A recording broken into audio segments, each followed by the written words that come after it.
فرمایا یہ وہ لوگ ہیں جو کہتے ہیں ہمارے رب ہم ایمان لائے، فاغفر لنا ذنوبنا، اللہ ہمارے گناہوں کو معاف فرما دے اور ہمیں آگ کے عذاب سے بچا لے۔ اور یہ وہ لوگ ہیں الصابرین، صبر کرنے والے، والصادقین، سچے لوگ، والقانتین، فرما بردار لوگ، والمنفقین، اللہ کے راستے میں خرچ کرنے والے لوگ، والمستغفرین بالاسحار، سحری کے وقت اٹھ کے استغفار کرنے والے ہیں۔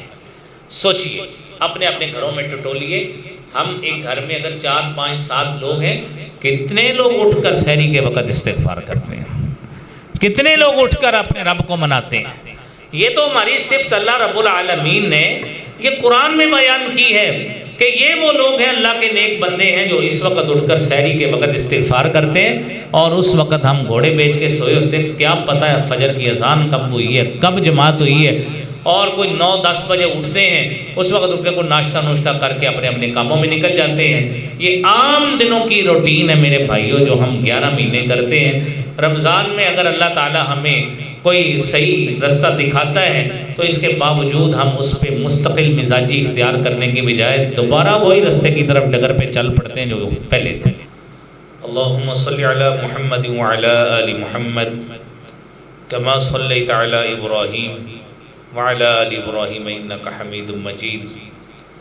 اللہم بارک علی محمد وعلی آل محمد کما بارکت علی ابراہیم وعلی آل ابراہیم انک حمید مجید۔ اعوذ باللہ السمیع العلیم من الشیطان الرجیم، بسم اللہ الرحمن الرحیم۔ ومن يعمل سوءا او يظلم نفسه ثم يستغفر الله يجد الله غفورا رحیما۔ صدق اللہ العظیم۔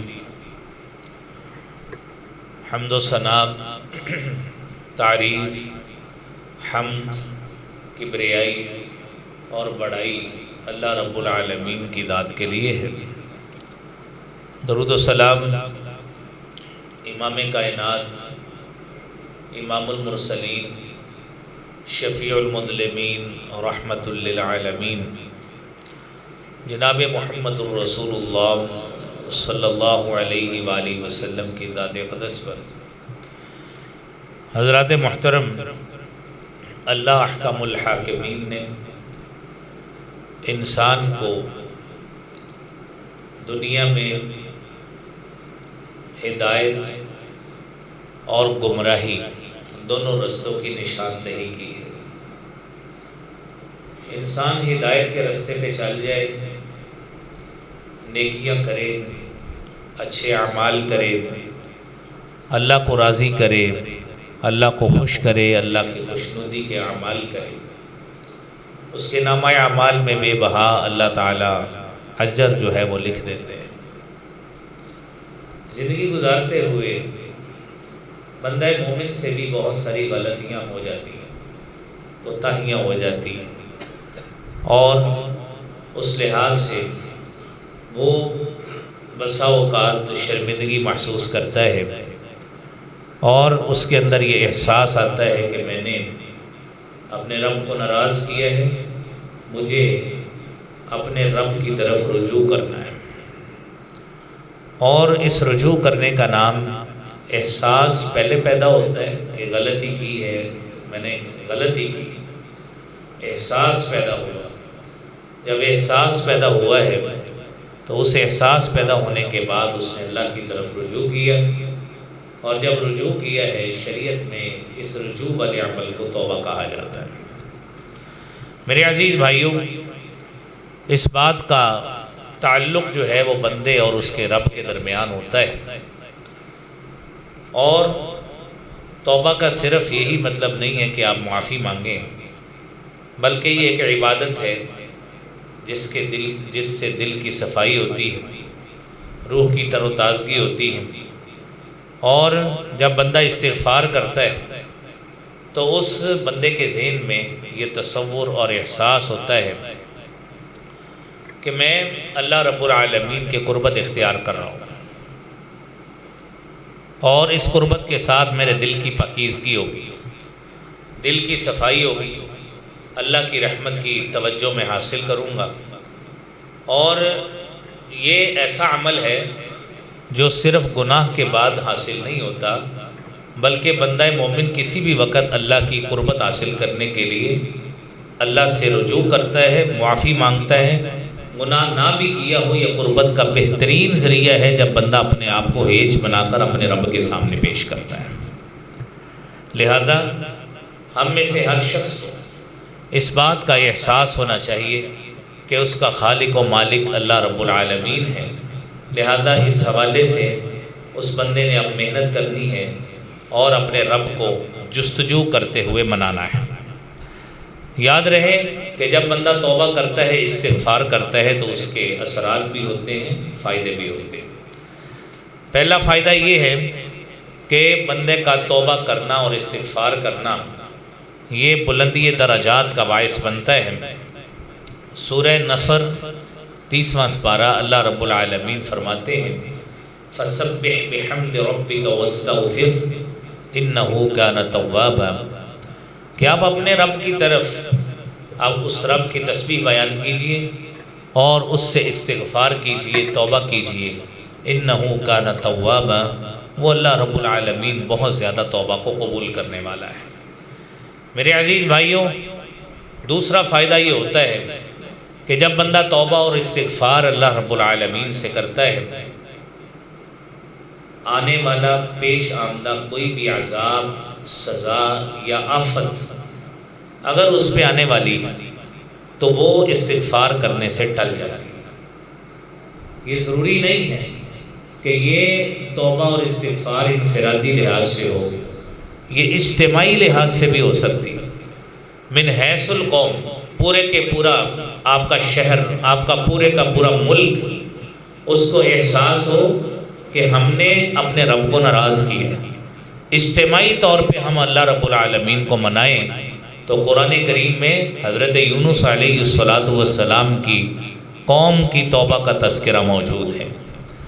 قرآن کریم میں اللہ تعالیٰ نے حضرت یونس علیہ السلام کی بعثت کے حوالے سے بتایا ہے کہ ارسلناہ الی 100,000 او یزیدون، کہ ہم نے حضرت یونس کو 1,00,000 لوگ یا اس سے بھی زیادہ لوگوں کی طرف مبعوث کیا۔ جب حضرت یونس علیہ السلام قوم سے الگ ہوئے اور ان کو عذاب سے ڈرا کر آپ جب ان سے علیحدہ ہوئے تو حضرت یونس علیہ السلام کی قوم کو احساس ہوا کہ ہم نے اپنے پیغمبر کو بھی ناراض کیا ہے، رب کو بھی ناراض کیا ہے۔ فوری طور پر اکٹھے ہوئے کہ اپنے رب کو راضی کریں۔ اللہ تعالیٰ نے وہ پیش آمدہ جو مصیبت، عذاب ان کے اوپر پریویل کر رہا تھا، اللہ نے اس کو دور کر دیا، اور اس کا تذکرہ سورہ یونس کی 98 نمبر آیت میں کیا ہے فَلَوْلَا كَانَتْ قَرْيَةٌ آمَنَتْ فَنَفَعَهَا إِيمَانُهَا إِلَّا قَوْمَ يُونُسَ لَمَّا آمَنُوا كَشَفْنَا عَنْهُمْ عَذَابَ الْخِزْيِ فِي الْحَيَاةِ الدُّنْيَا وَمَتَّعْنَاهُمْ إِلَى حِينٍ۔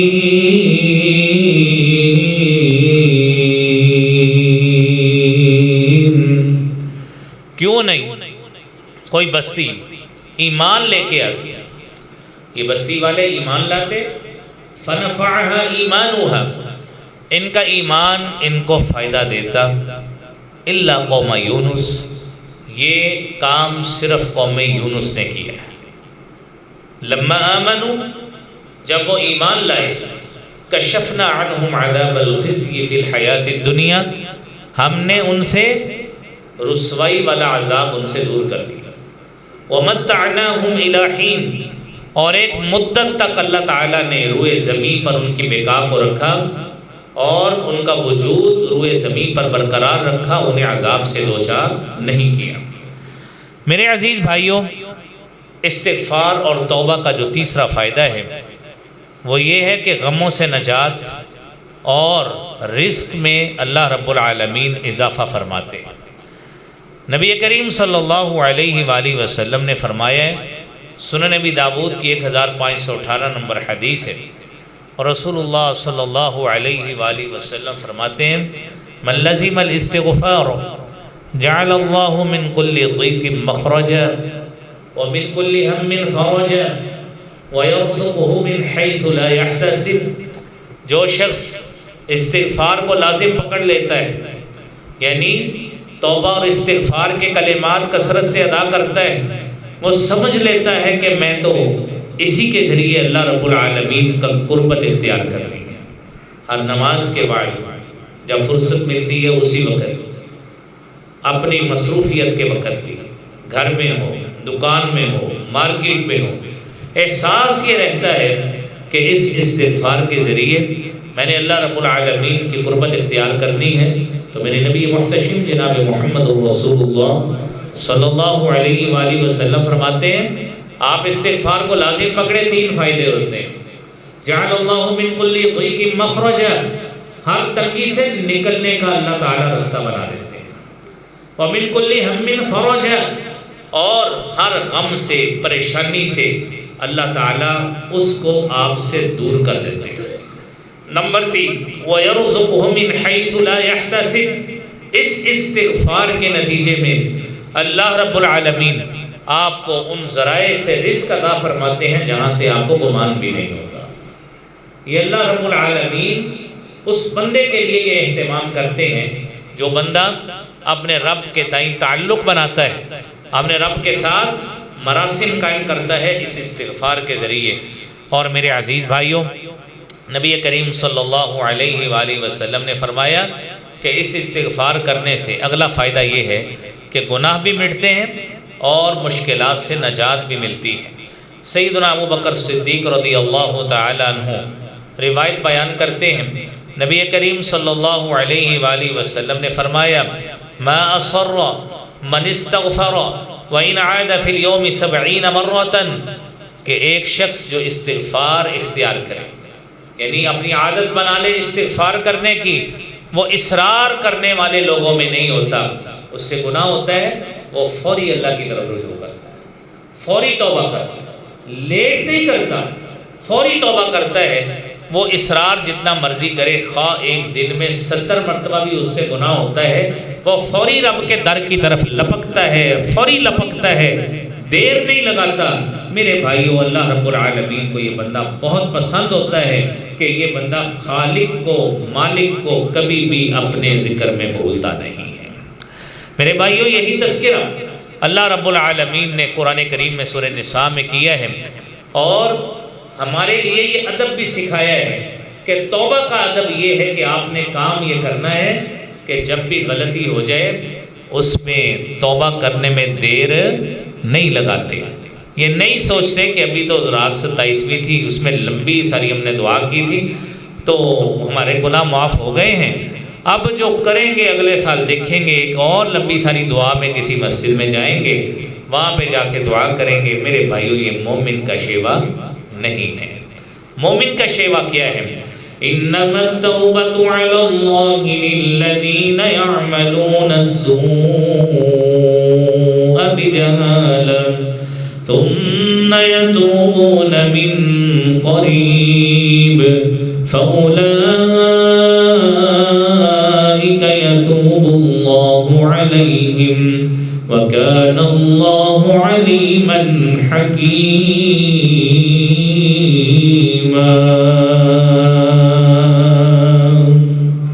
توبہ ان لوگوں کے لیے ہے جن سے نادانی ہے، نہ چاہتے ہوئے گناہ ہوا، فوری توبہ کی۔ اب فوری توبہ کرنا یہ مومن کا عمل ہے، یہ مومن کا شیوا ہے، فوری اللہ رب العالمین کی طرف رجوع کرتا ہے، توبہ کرتا ہے، استغفار کرتا ہے۔ لیکن میرے بھائیوں، یہ حدیث میں جو آپ نے سنا ہے 70 مرتبہ بھی غلطی ہو وہ رب کی طرف جائے، لیکن یہ مومن کا وتیرہ نہیں ہے۔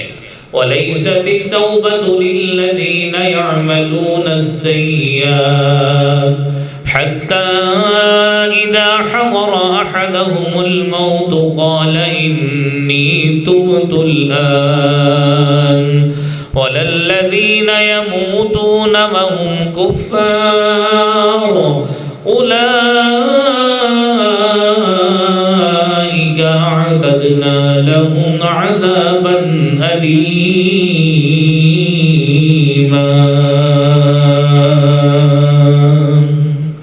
ان لوگوں کے لیے توبہ نہیں جو برائیاں کرتے ہی رہتے، گناہ کرتے گئے، بھول گئے ہمارا رب ہے، ہمارا خالق ہے، ہم نے اس کی طرف رجوع کرنا ہے، احساس ہی نہیں آیا۔ حتی اذا حضر احدهم الموت، جب موت کا وقت آیا ہے، قال انی تبت الان، اس وقت پتہ لگا کہ اب تو بچنے کی کوئی امید نہیں ہے، ہر طرف سے پھنس گیا ہوں، لہذا اب اللہ کا نام لے کر شاید تو بخشش کا بہانہ بن جائے، اس مصیبت سے نجات مل جائے، اور اب پتہ نہیں بچنا تو ہے نہیں ہے۔ یہ مثال اللہ نے قرآن کریم میں فرعون کی بھی بیان کی ہے۔ اللہ کہتے ہیں الذین یموتون وهم کفار، ایسی کیفیت میں توبہ کرنے والا اس کی توبہ قبول نہیں ہوتی، پہلی کیفیت میں ہی جاتا ہے، کافر ہے کافر ہی جائے گا، نہ شکر ہے نہ شکر ہی جائے گا، اور بغیر توبہ کے اس کا عمل تھا اسی طرح ہی جائے گا، اس کی توبہ قبول نہیں ہے۔ میرے بھائیوں، اللہ تعالیٰ نے حضرت موسیٰ اور ہارون دونوں بھائیوں کو نبی بنایا اور کہا قولا لہ قولا لینا، جاؤ جا کے فرعون کے پاس جاؤ، اس کو نرمی سے بات کرنا، لعلہ یتذکر، شاید آپ کا نرمی سے بات کرنا اس کو اثر کر جائے، اور یخشی، اللہ کا ڈر اس کے دل میں آ جائے، وہ توبہ کر لے۔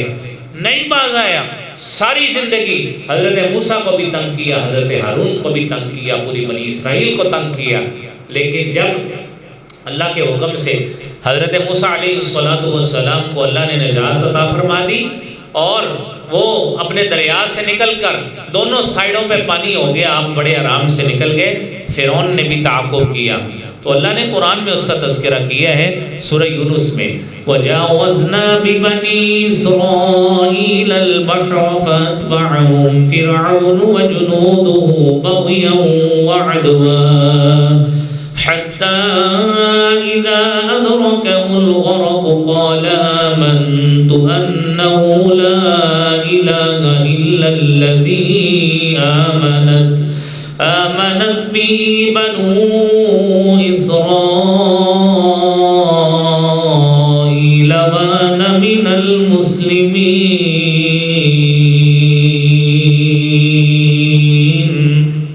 وَجَاوَزْنَا بِبَنِي إِسْرَائِيل، اللہ کہتے ہیں ہم نے بنی اسرائیل کو پار لگایا سمندر کے، فَأَتْبَعَهُمْ فِرْعَوْنُ، فرعون نے بھی ان کا پیچھا کیا، اور اس کے لشکر نے بھی پیچھا کیا، لیکن بغاوت سر پہ چڑھی، سرکشی، نافرمانی تھی۔ کیا ہوا؟ حتی اذا ادرکہ الغرق، جب پانی مل گیا، غرق ہونا یقینی ہو گیا، بچنا نہیں ہے، قال آمنت انہ لا الہ الا الذی آمنت بہ بنو اسرائیل، کہنے لگا میں بھی اسی ذات پہ ایمان لایا جس پہ بنی اسرائیل ایمان لائے۔ اللہ نے کہا نہیں، الآن وقد عصیت قبل وکنت من المفسدین فَالْيَوْمَ نُنَجِّيكَ بِبَدَنِكَ لِتَكُونَ لِمَنْ خَلْفَكَ آيَةً وَإِنَّ كَثِيرًا مِنَ النَّاسِ عَنْ آيَاتِنَا لَغَافِلُونَ۔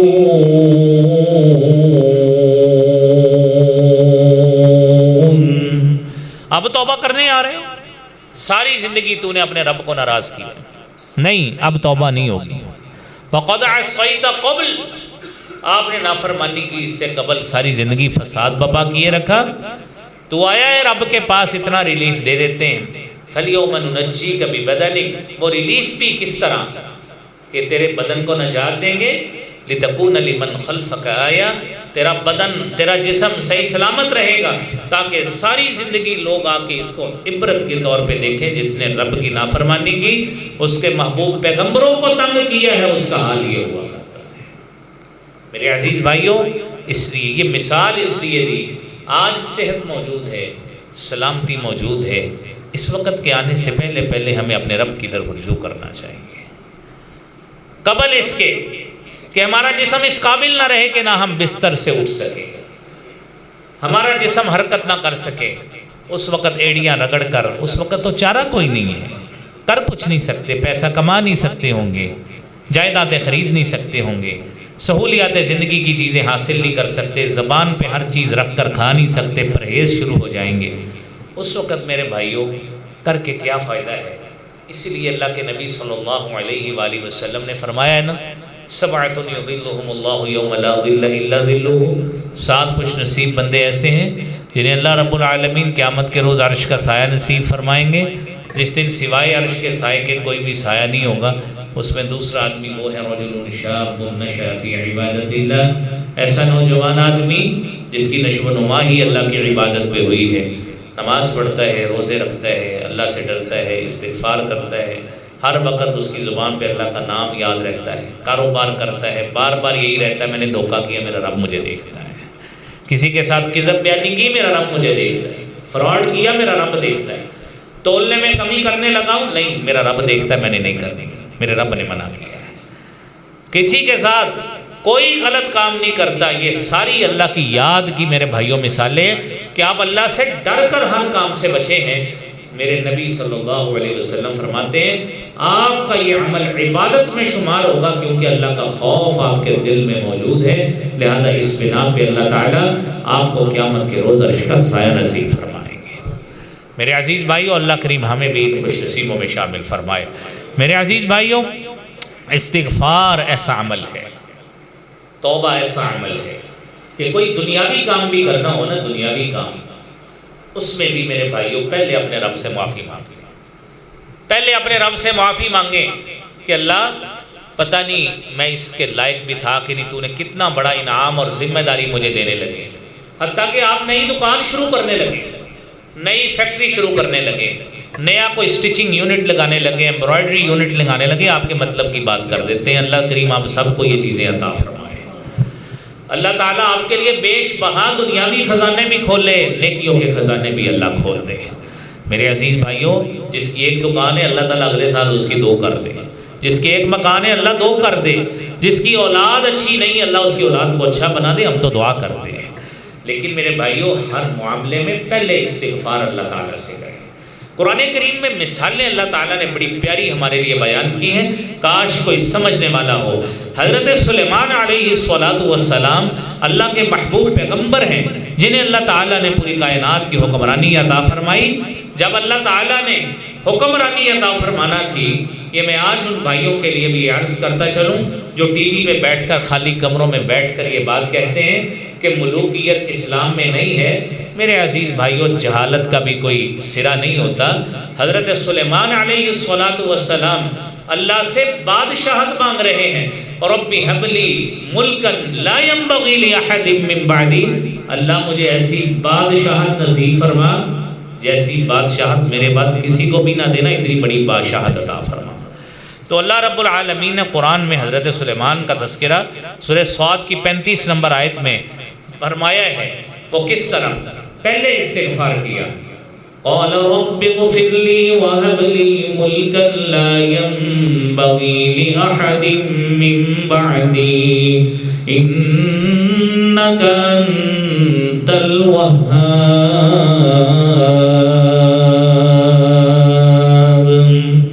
اے اللہ تو بڑا عطا کرنے والا ہے، لیکن اللہ مجھے معاف کرنا، حبلی ملکا اللہ مجھے بادشاہت عطا فرما۔ دنیاوی کام کے آغاز سے پہلے ظاہری لحاظ سے بادشاہت دنیا کا کام ہے، لیکن اگر آپ عوام کی سہولت پہنچاتے ہیں، ان کے حقوق ادا کرتے ہیں، تو نبی کریم صلی اللہ علیہ وآلہ وسلم نے فرمایا ہے اللہم من ولی من امری امتی شیئا، اے اللہ میری امت میں سے جو شخص بھی اس کا حکمران بنے، حقوق ادا کرے، اللہ اس کو برکت عطا فرما۔ لیکن فشق علیہم، اگر ان کے لیے مشقت اور مصیبت کا سما پیدا کرتا ہے، فشق علیہ اللہ اس کے لیے بھی مصیبت کا سما پیدا کر دے۔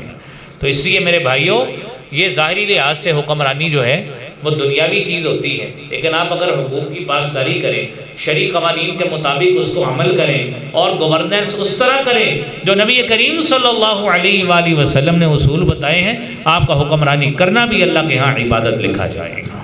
تو اس لیے میرے بھائیوں استغفار کرنا، اللہ رب العالمین سے مانگنا اور اس سے اپنے گناہوں کی معافی مانگتے رہنا، یہ میرے بھائیوں ہمیشہ کا عمل مومنوں کو اختیار کرنا چاہیے۔ اور پھر اس کے ساتھ ساتھ میرے بھائیوں یہ بات ذہن میں رکھیں کہ جب اللہ رب العالمین سے مانگنا ہے نا، اللہ رب العالمین سے، حتیٰ کہ چھوٹا سا کلمہ بھی استغفر اللہ بھی لفظ بولنا ہے تو اس میں بھی یہ بات ذہن میں رکھیں کہ اللہ رب العالمین سے ہم دعا کرتے ہوتے ہیں کہ اللہ میں تجھ سے استغفار کرتا ہوں، میرا یہ گناہ لوگوں کے سامنے عیاں نہ کرنا۔ اللہ رب العالمین مجھے میرے گناہوں کے برے اثرات اور سزا کی صورت سے، برے انجام سے اللہ تعالیٰ تو مجھے بچا لے۔ تو میرے عزیز بھائیوں، اللہ رب العالمین نے جب ہمارے لیے ایسا سما پیدا کر دیا ہے تو پھر ہمیں بھی اللہ رب العالمین کا در کبھی چھوڑنا نہیں چاہیے۔ وَالَّذِينَ إِذَا فَعَلُوا فَاحِشَةً أَوْ ظَلَمُوا أَنفُسَهُمْ ذَكَرُوا اللَّهَ فَاسْتَغْفَرُوا لِذُنُوبِهِمْ وَمَن يَغْفِرُ الذُّنُوبَ إِلَّا اللَّهُ وَلَمْ يُصِرُّوا عَلَى مَا فَعَلُوا وَهُمْ يَعْلَمُونَ۔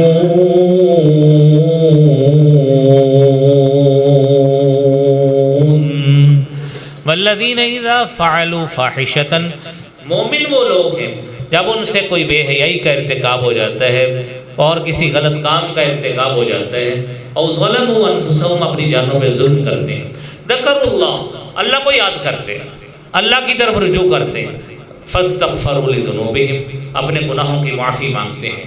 تو اللہ رب العالمین قرآن میں فرماتے ہیں من یغفر الذنوب الا اللہ، گناہوں کو معاف کرنے والی ذات کون ہے سوائے اللہ کے۔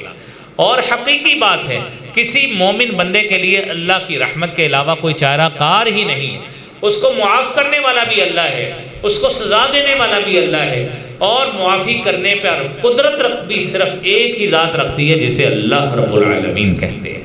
تو میرے بھائیوں، مومن کی شان یہ ہے وَلَمْ يُصِرُّوا عَلَى مَا فَعَلُوا، جو اللہ تعالیٰ سے معافی مانگی ہے مومن اس پہ اصرار نہیں کرتا۔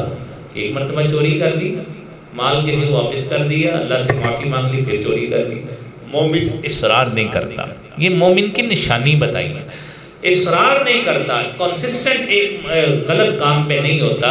مومن آدمی اللہ رب العالمین سے لو لگاتا ہے اور اس کی طرف رجوع کرتا ہے، پھر اللہ رب العالمین اس کے لیے سما پیدا کرتے ہیں۔ اور پھر میرے عزیز بھائیوں، اللہ رب العالمین نے اپنے نیک بندوں کی خصوصیت بیان کی ہے کہ میرے یہ نیک بندے مجھ سے کس وقت استغفار کرتے ہیں۔ میرے بھائیوں، میں اکثر یہ بات اپنے دوستوں کو، عزیزوں کو، اور حتیٰ کہ طلبہ کو، طالبات کو، بچیوں کو یہ بات کہتا ہوں کہ ہماری جو رات ہے نا، رات، یہ تو رمضان ابھی ایام معدودات، چند دن ہیں، ختم ہو جائیں گے، ختم ہو جائیں گے، پتہ نہیں اگلا رمضان ہم نے دیکھنا ہمیں نصیب ہو کہ نہ ہو۔ یہ زندگی کے میلے ہیں، اللہ تعالیٰ نے کس کا حساب جو ہے وہ لکھا ہے موت کے حوالے سے اس سال، کس کا بعد میں، یہ رب جانتا ہے۔ بات کرنے والی یہ ہے کہ آج اگر ہم روزے یا قیام اللیل کا وقت آج کی روٹین سے نکال دیں تو عشاء کی نماز پڑھ کے بڑے آرام سے ہم 9 بجے فارغ ہو جاتے ہیں۔ 9 بجے ہماری رات شروع ہے کہ ہمارا سونے کا وقت ہے۔ اور میرے بھائیوں، حضرت داؤد علیہ السلام کے قیام کو حدیث نبوی میں کہا گیا، نبی کریم صلی اللہ علیہ وآلہ وسلم نے فرمایا افضل القیام الی اللہ قیام داؤد، بہترین قیام جو رات کا قیام تھا وہ حضرت داؤد علیہ السلام کا تھا۔ وہ کیسے؟ آپ 9 بجے سے لے کر 5 بجے، بلکہ آپ سمجھے کچھ 4:30 پونے 5 اذان ہوتی ہے، تو اس وقت تک آپ اس کی کیلکولیشن کریں گے نا تو 8 گھنٹے ہمارے بن گئے، 8 گھنٹے۔ اب 8 گھنٹے کی رات ہے، آپ تصور کریں حضرت داؤد کی جو مثال حدیث میں بیان کی گئی ہے نا، آدھی رات سو جاتے تھے، یعنی آپ رات کے 12 حصے بنائیں، رات کے 12 حصے بنائیں گے نا 8 گھنٹوں کے، 40 منٹ کا ایک حصہ بنے گا، 40 منٹ کا، تو آپ 6 حصے سو جائیں گے تو آپ ماشاءاللہ کیلکولیشن میتھ آپ کو شاید مجھ سے زیادہ آتا ہوگا، تو آپ 40 منٹ کے 6 پہلے لگائیں تو 240 منٹ بنتے ہیں جو 4 گھنٹے ہوتے ہیں۔ اس دوران آپ سوئے 9 سے لے کر 1 تک سوئیں اور 1 بجے جاگیں، اور 6 حصے آپ سو گئے رات کے، 3 حصے اس کا قیام کریں 1 بجے سے لے کر 3 بجے تک، 40 منٹ کے 3 سپیل، 9 حصے ہو گئے رات کے، 3 حصے 40 منٹ کے رہ گئے، وہ پھر سو جائیں۔ یہ آئیڈیل ترین مثالی قیام ہے جو کسی بھی رات آپ کرتے ہیں، بہترین قیام. لیکن جس وجہ سے میں نے یہ بات بتائی ہے، اب اس پہ آئیے کہ 1 بجے آپ خود تصور کریں ہمارے کتنے لوگ سوتے ہیں.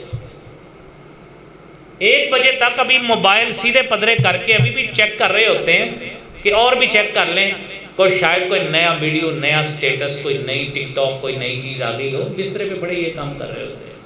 حالانکہ 1 بجے تہجد کا ٹائم آپ کا شروع ہو گیا، آئیڈیل ٹائم شروع ہو گیا ہے. لیکن ابھی ہم سوچ رہے ہوتے ہیں ہم نے سونا ہے.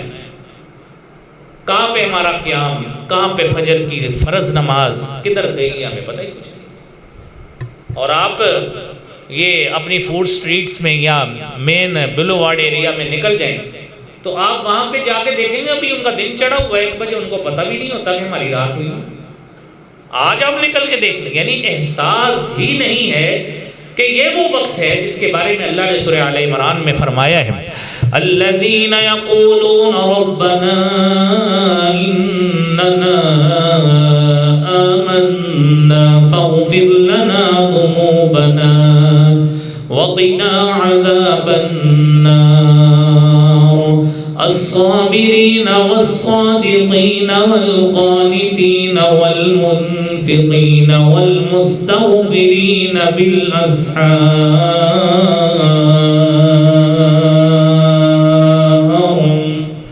یہ جن کو اللہ رب العالمین نے جن کی صفات بیان کی ہے نا، نیک لوگ، عقل مند لوگ، ذی شعور لوگ، ان کے بارے میں فرمایا یہ وہ لوگ ہیں جو کہتے ہیں ہمارے رب ہم ایمان لائے، فاغفر لنا ذنوبنا، اللہ ہمارے گناہوں کو معاف فرما دے اور ہمیں آگ کے عذاب سے بچا لے.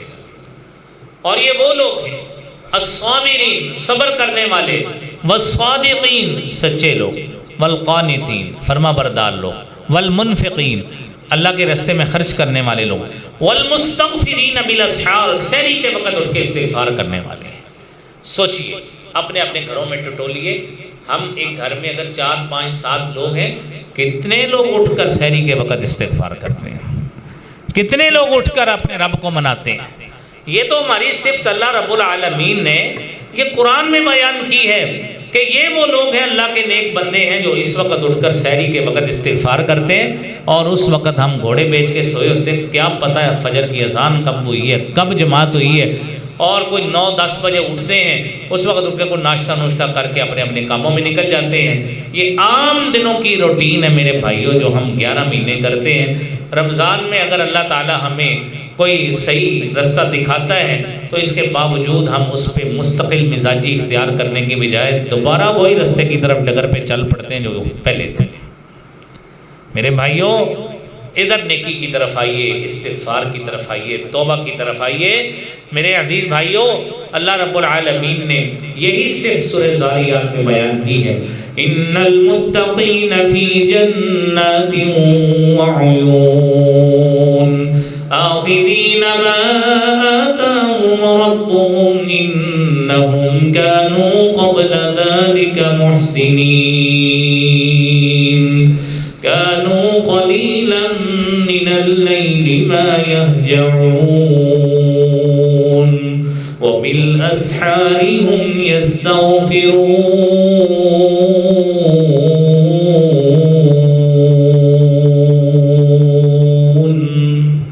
یہ مومن متقین لوگ فی جناتن، اللہ کی طرف سے باغات اور چشموں کی نعمت میں ہوں گے جو جنت میں اللہ تعالیٰ عطا فرمائیں گے. ہم اللہ سے دعا گو ہیں اللہ کریم ہمیں بھی عطا فرمائے. اللہ کہتے ہیں آخذین ما آتاہم ربہم، یہ مومن لوگ جنت میں ان تمام نعمتوں کو لینے والے ہوں گے جو ان کا رب ان کو دے گا. کس بنا پہ؟ انہم کانوا قبل ذلک محسنین، اس سے پہلے دنیا میں وہ نیکی کرتے رہے. کانوا قلیلا من اللیل ما یہجعون، رات کو بہت کم سوتے تھے. بالاسحار ہم یستغفرون، سحری کے وقت اٹھ کے اپنے رب سے استغفار کرتے تھے. اپنا سوال اپنے آپ سے ہی پوچھئے گا کہ ہم کتنا اٹھ کر سال کے 12 مہینوں میں اس وقت استغفار کرتے ہیں. میرے عزیز بھائیوں، یہ عمل ہے جو ہمارا کرنے والا ہے، یہ عمل ہے جو ہماری عادت کو بنانے والا ہے. اس لیے میرے بھائیوں ان چیزوں کو سوچئے. اور جب بندہ میرے بھائیوں استغفار کرتا ہے، اللہ سے توبہ کرتا ہے، تو اس کے اثرات اللہ تعالیٰ کچھ دنیا میں بھی عطا فرماتے ہیں، کچھ آخرت میں بھی عطا فرماتے ہیں. بندہ توبہ کرتا ہے، اللہ سے رجوع کرتا ہے، تو اللہ کہتے ہیں إِلَّا مَن تَابَ وَآمَنَ وَعَمِلَ عَمَلًا صَالِحًا فَأُولَٰئِكَ يُبَدِّلُ اللَّهُ سَيِّئَاتِهِمْ حَسَنَاتٍ وَكَانَ اللَّهُ غَفُورًا رَحِيمًا۔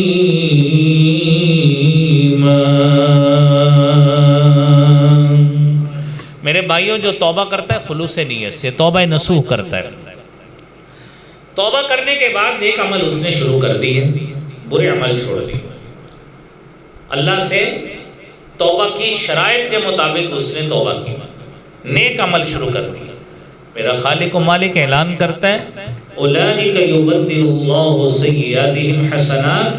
اگر آپ نے صحیح معنوں میں توبہ کر لی، نیکی کی طرف آ گئے، میرے خالص بندے بن گئے، میں رب تعالیٰ اعلان کرتا ہوں کہ تمہاری پچھلی ساری کی ساری غلطیوں کو، گناہوں کو بھی نیکیوں میں بدل دوں۔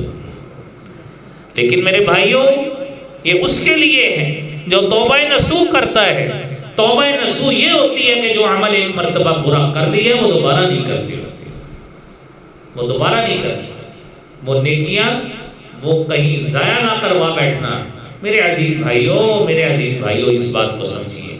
اور میرے بھائیوں، دوسرا جو فائدہ ہے وہ ہمیں کیا ہوتا ہے، نبی کریم صلی اللہ علیہ وآلہ وسلم نے فرمایا، سیدنا ابو ذر غفاری رضی اللہ تعالیٰ عنہ حدیث بیان کرتے ہیں، جامع ترمذی کی 1987 نمبر حدیث ہے، آپ صلی اللہ علیہ وسلم نے فرمایا اتق اللہ حیثما کنت، میرے صحابی اتق اللہ، اللہ سے ڈرو، حیثما کنت، جہاں کہیں بھی تم ہو اللہ سے ڈرو۔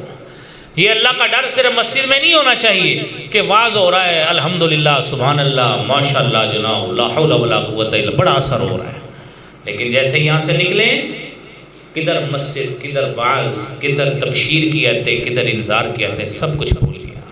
نہیں، اتق اللہ حیثما کنت، جہاں کہیں بھی ہو اللہ سے ڈرو۔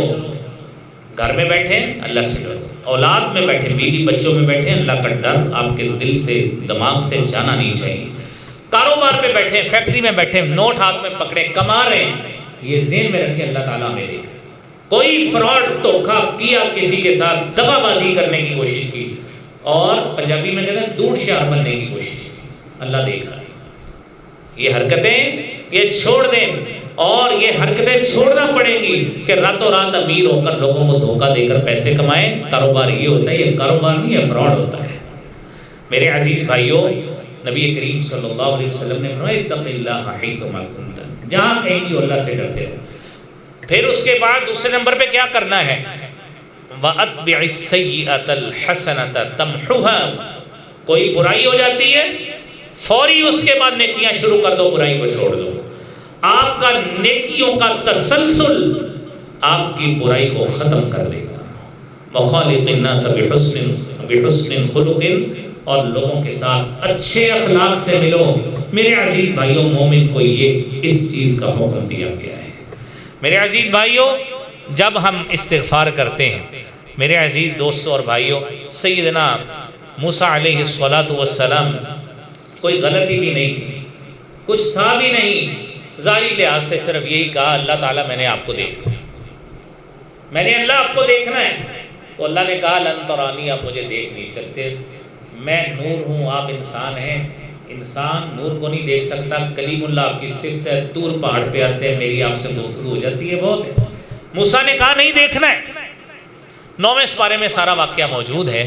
تو جب یہ کام ہوا، اللہ نے کہا انظر الی الجبل، چلیں پہاڑ کی طرف دیکھیں، میں اپنے نور کی تجلی ڈالتا ہوں، ان استقر مکانہ فسوف ترانی، اگر وہ پہاڑ میرے نور کی تجلی کو برداشت کر گیا تو آپ کی آنکھ بھی میرے نور کو برداشت کر جائے گی۔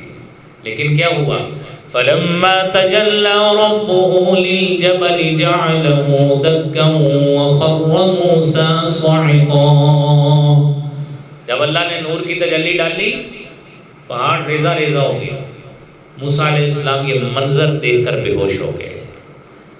فلما افاق قال سبحانك تبت اليك وانا اول المؤمنين،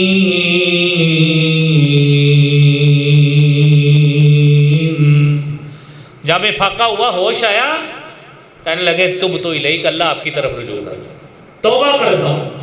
حالانکہ کوئی نافرمانی نہیں کی، اللہ کی رضامندی سے کام کر رہے ہیں کہ اللہ دیکھنا ہے۔ اللہ نے کہا چل دیکھ، پھر اگر میرے نور کی تجلی پہاڑ برداشت کر گیا تو آپ بھی دیکھ لیں گے۔ لیکن موسیٰ کو یہ احساس ہوا میں نے غلطی کی، کہنے لگے تب تو الیک، اللہ تیری طرف توبہ کرتا ہوں۔ وَأَنَا أَوَّلُ الْمُؤْمِنِينَ، میرے بھائیوں یہ موسیٰ پیغمبر ہے۔ موسیٰ پیغمبر نے اپنے آپ کو رب کے سامنے پیش کیا ہے۔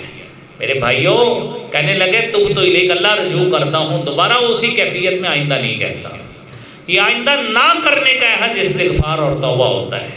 میرے عزیز بھائیوں، یہ منظر، یہ کیفیت تو انبیاء نے اپنے آپ کو اب رب کے سامنے پیش کر کے کی۔ ابو البشر جو ہم سب کے باپ ہیں، آدم علیہ السلام اور ان کی بیوی حوا علیہ السلام، انہوں نے بھی اللہ کے سامنے اپنے ظلم کا اقرار کیا۔ ربنا ظلمنا انفسنا وان لم تغفر لنا وترحمنا لنكونن من الخاسرین۔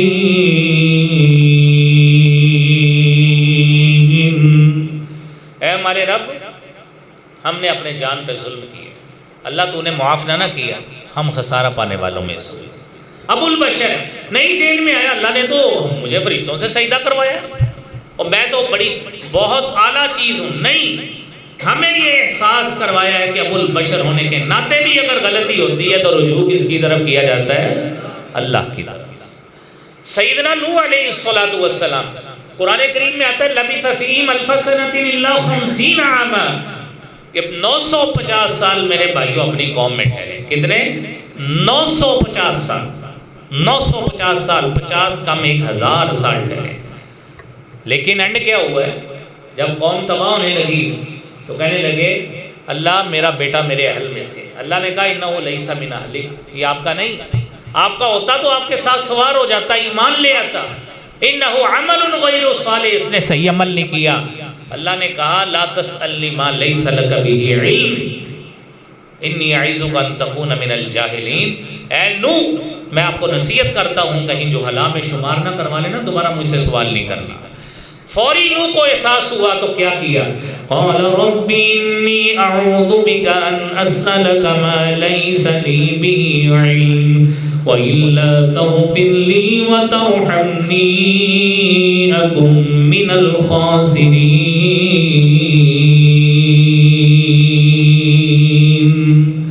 اے اللہ پناہ چاہتا ہوں، مجھے علم نہیں تھا، وَإِلَّا تَغْفِرْ لِي، اللہ تو نے مجھے معاف نہ کیا، مجھ پہ رحم نہ کیا، میں تو خسارہ پانے والوں میں سے ہو جاؤں، اللہ مجھے معاف کر دے۔ موسیٰ علیہ السلام سے غلطی ہوئی تو کس کی طرف؟ رب کی طرف رجوع کیا۔ قال رب انی ظلمت نفسی فاغفر لی فغفر له انه هو الغفور الرحیم۔ حضرت داؤد علیہ السلام کی آزمائش ہوئی تو انہیں احساس ہوا اللہ نے میری آزمائش کی ہے، میں اس میں کامیاب نہیں ہوا، تو کیا کیا؟ وَظَنَّ دَاوُودُ أَنَّمَا فَتَنَّاهُ فَاسْتَغْفَرَ رَبَّهُ وَخَرَّ رَاكِعًا وَأَنَابَ۔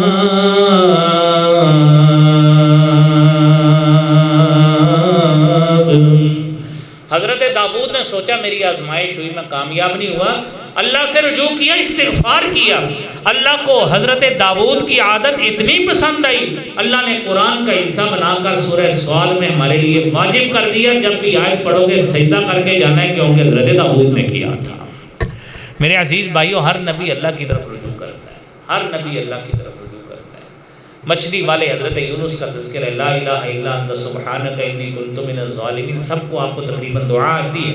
اللہ کہتے ہیں لولا انہ کان من المسبحین، اگر یونس تسبیح بیان نہ کرتا اور اپنے ظلم کا اقرار نہ کرتا، اللہ کا پیغمبر ہے، للبث فی بطنہ الی یوم یبعثون، قیامت کے دن تک مچھلی کے پیٹ میں ہی رہتا۔ میرے عزیز بھائیوں، ہم استغفار نہیں کریں گے، ہم توبہ نہیں کریں گے، اپنے حالات کیسے بہتر کریں گے؟ میرے بھائیوں، رب کو منانے کی ضرورت ہے۔ ہم میں سے ہر شخص یہ سمجھے یہ فلاں غلطی جو معاشرے میں نہیں، یہ میری وجہ سے ہو رہی ہے، اپنے اس برے عمل کی معافی مانگے، اپنے رب سے مانگے. ادعوا ربکم تضرعا وخفیہ، خفیہ طریقے سے، ظاہری طریقے سے، گڑ گڑا کر، گریہ زاری کر کے، تنہائی میں جیسے چاہتے ہیں مانگے. میرا رب 24 گھنٹے 7 دن 30 دن مہینے کے 365 دن سال کے ہر دن سنتا ہے. اس لیے میرے بھائیوں، اس کے لیے ضروری ہے گناہ کا احساس آپ کے دل میں ہو، یہ گناہ میں کر رہا ہوں، یہ گناہ ہوتا ہے. اللہ رب العالمین ہمارے اندر یہ احساس پیدا فرمائے اور ہمیں اپنے آگے جھک کر توبہ اور استغفار کرنے کی توفیق عطا فرمائے. وآخر دعوانا الحمدللہ رب العالمین.